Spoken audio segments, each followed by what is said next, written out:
UP metro rail corporation limited, जिसको पहले Lucknow metro के नाम से भी जाना जाता था, उसने वैकेंसी निकाल दी है और इसका एडवर्टाइजमेंट नंबर है 1/2022। 1 नवंबर 2022 से आपके फॉर्म भरना शुरू हो जाएंगे और लास्ट डेट रहने वाली है 30 नवंबर। 1 नवंबर से लेकर 30 नवंबर तक आप ऑनलाइन अप्लाई करेंगे और आपका रिटन एग्जाम जो होगा यानी कंप्यूटर बेस्ड टेस्ट जो रहने वाला है वो रहने वाला है 2 और 3 जनवरी 2023 का। 1 नवंबर से लेकर 30 नवंबर तक फॉर्म भरेंगे। 15 दिसंबर को आपके एडमिट कार्ड आ जाएंगे। रिटन एग्जाम है वो 2 जनवरी और 3 जनवरी का रहने वाला है। आज हम आपको इस भर्ती की पूरी जानकारी देने वाले हैं, तो चलिए शुरू करते हैं। और वीडियो शुरू करने से पहले हम आपको बता दें कि ईडब्ल्यूएस, SC, ST, OBC का रिलैक्सेशन रिजर्वेशन यूपी के निवासियों को दिया जाएगा। जो कैंडिडेट यूपी के निवासी नहीं हैं वो जनरल कैटेगरी में, सामान्य कैटेगरी में, अनरिजर्व्ड कैटेगरी में, अनारक्षित कैटेगरी में अप्लाई करेंगे। तो ईडब्ल्यूएस, OBC, SC, ST की जो वैकेंसी हैं वो यूपी के निवासियों से भरी जाएंगी। Age relaxation SC, ST, OBC जो यूपी के निवासी हैं उनको 5 साल का दिया जाएगा। वैकेंसी डिफरेंट टाइप की आई है और जिसके लिए ऑनलाइन आपके फॉर्म भरे जाएंगे। इसमें सबसे पहली वैकेंसी है असिस्टेंट मैनेजर सिविल की। पोस्ट कोड है E01। 50,000 से 1,60,000 वाले ग्रेड में आपको शामिल किया जाएगा और जो भी एप्लीकेबल अलाउंसेज है वो सब आपको मिलने वाले हैं। 16 वैकेंसी हैं। सामान्य की 7 है, EWS की 3, OBC की 2, SC की 4, वुमेन की 6 वैकेंसी हैं। बीटेक या फिर BE आपने कर रखा हो सिविल इंजीनियरिंग में या फिर इसके इक्विवेलेंट हो और कम से कम 60% मार्क्स आपके होने चाहिए अगर आप सामान्य EWS या OBC वाले हैं। वहीं SC वाले जो हैं वो 50% पर फॉर्म भरेंगे। एज है 21 से लेकर 28 साल, जिसमें एज पर रूल रिलैक्सेशन दिया जाएगा। और मेडिकल जो कैटेगरी है वो इंडियन रेलवे के हिसाब से होनी चाहिए। एग्जीक्यूटिव टेक्निकल की जो मेडिकल कंडीशंस मांगी जाती हैं वो आप पूरी करते हो। दूसरी वैकेंसी है असिस्टेंट मैनेजर इलेक्ट्रिकल। 8 वैकेंसी हैं, 5 सामान्य की, 2 EWS, OBC 1, महिला 2। इसमें आपने BTech कर रखा हो इलेक्ट्रिकल में या फिर इलेक्ट्रिकल एंड इलेक्ट्रॉनिक्स में, कम से कम 60% मार्क्स हो सामान्य EWS OBC वालों के लिए, क्योंकि इसमें SC की वैकेंसी नहीं है। 21 से लेकर 28 साल आपकी एज लिमिट रखी गई है। असिस्टेंट मैनेजर SNT की बात करें तो इसमें 5 वैकेंसी हैं, 4 सामान्य, 1 EWS। BTech आपने कर रखा हो इलेक्ट्रॉनिक्स में या फिर इलेक्ट्रॉनिक्स एंड कम्युनिकेशन में या इसके इक्विवेलेंट, कम से कम 60% मार्क्स आपके होने चाहिए। 21 से लेकर 28 साल आपकी एज लिमिट रखी गई है। असिस्टेंट मैनेजर अकाउंट्स की बात करें तो 1 वैकेंसी है। आप CA होनी चाहिए ICWA से या फिर आपने CMA कर रखा हो कोस्ट अकाउंटेंट्स ऑफ इंडिया के इंस्टीट्यूट से। कोई भी मिनिमम परसेंटेज रिक्वायर्ड नहीं है। 21 से लेकर 28 साल एज लिमिट रखी गई है और इसका जो मेडिकल होगा वो एग्जीक्यूटिव नॉन टेक्निकल कैटेगरी का रहने वाला है। अब बात कर लेते हैं नॉन एग्जीक्यूटिव कैटेगरी की। तो इसमें पहली वैकेंसी है NE01 जूनियर इंजीनियर सिविल। 33,000 वाले ग्रेड में आपको शामिल किया जाएगा। 43 वैकेंसी हैं। 20 सामान्य की, EWS की 2, OBC की 12, SC की 8, ST की 1, महिला की 12, एक्स-वुमेन की 3। 3 साल का डिप्लोमा आपके पास होना चाहिए सिविल इंजीनियरिंग का, कम से कम 60% मार्क के साथ अगर आप सामान्य EWS OBC वाले हैं। वहीं 50% होनी चाहिए SC ST वालों के लिए। NE02 यानी non executive 02 vacancy junior engineer electrical. 49 vacancy हैं। सामान्य की 17, EWS की 7, OBC की 12, SC की 12, ST की 1। इसमें महिला की 10, एक्स-वुमेन की 4 और स्वतंत्रता सेनानी के आश्रित की 1 वैकेंसी है।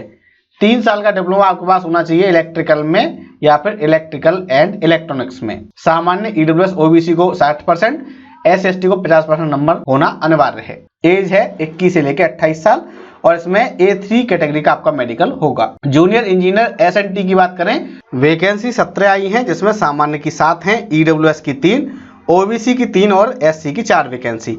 इनमें से महिला की 2 वैकेंसी है, एक्स-वुमेन की 2 वैकेंसी है। आपके पास 3 साल का डिप्लोमा हो इलेक्ट्रॉनिक्स में या फिर इलेक्ट्रॉनिक्स एंड कम्युनिकेशन में। सामान्य वालों के लिए 60%, SC वालों के लिए 50%। असिस्टेंट अकाउंटेंट की बात करें तो इसके लिए 25,000 वाले ग्रेड में आपकी भर्ती है। 2 वैकेंसी है, एक OBC एक ST। BCom आपने कर रखा हो 60% मार्क के साथ। वहीं जो ST वाले हैं उनके लिए 50% रखा गया है। ऑफिस असिस्टेंट HR की बात करें तो 25,000 वाले ग्रेड में आपको शामिल किया जाएगा। 1 वैकेंसी है। आपके पास 3 साल की या फिर 4 साल की ग्रेजुएशन की डिग्री होनी चाहिए, कम से कम 60% मार्क के साथ। एज लिमिट 21 से लेकर 28 साल है और C1 कैटेगरी का आपका मेडिकल रहने वाला है। आप एक से ज्यादा पोस्ट के लिए अप्लाई कर सकते हैं, आपको अलग अलग फीस जमा करानी होगी। हालांकि ये हो सकता है कि आपका एक पोस्ट के लिए एग्जाम एक सेंटर पर हो, एक डिफरेंट सिटी में, और दूसरी पोस्ट के लिए आपका एग्जाम दूसरी सिटी में हो, तो ये आप ध्यान में रखें। सिलेक्शन होने के बाद आपकी पोस्टिंग होगी लखनऊ, कानपुर, आगरा, इन 3 शहरों में किसी एक शहर में आपकी पोस्टिंग हो सकती है। और यहाँ पर जहाँ भी डिप्लोमा मांगा गया है, post number NE01, NE02, NE03, जिसके बारे में आगे हम आपको बताएंगे, तो उन पोस्ट के लिए आपके पास डिप्लोमा होना अनिवार्य है। अगर आपके पास BTech है, BSc है तो अच्छी बात है, लेकिन आपके पास डिप्लोमा हो तभी आप अप्लाई कर पाएंगे। अगर आपने डिप्लोमा के बाद BTech कर रखा है कोई दिक्कत नहीं है, लेकिन अगर आप सिर्फ BTech वाले हैं तो आप डिप्लोमा पोस्ट के लिए एलिजिबल नहीं हैं। अकाउंट असिस्टेंट के लिए आपके पास ग्रेजुएशन की डिग्री होना अनिवार्य है।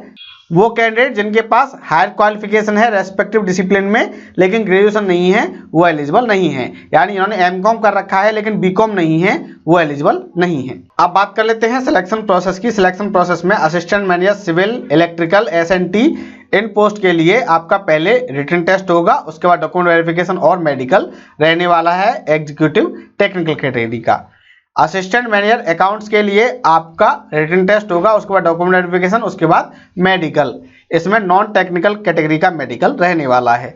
जूनियर इंजीनियर JEE की पोस्ट के लिए NE01, 02, 03, इन पोस्ट के लिए आपका 2 स्टेज में सिलेक्शन प्रोसेस रहेगा। पहले रिटन टेस्ट, उसके बाद डॉक्यूमेंट वेरिफिकेशन और मेडिकल A3 कैटेगरी का।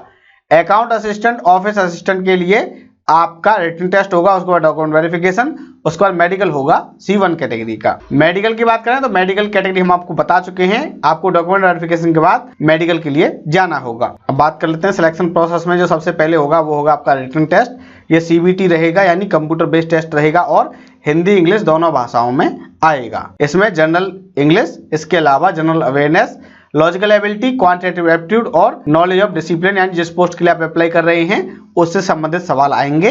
140 क्वेश्चन होंगे और इसमें 1/3 की नेगेटिव मार्किंग रहने वाली है। 2 घंटे में आपको 140 क्वेश्चन करने होंगे और आपको 1/3 की नेगेटिव मार्किंग का भी सामना करना पड़ेगा।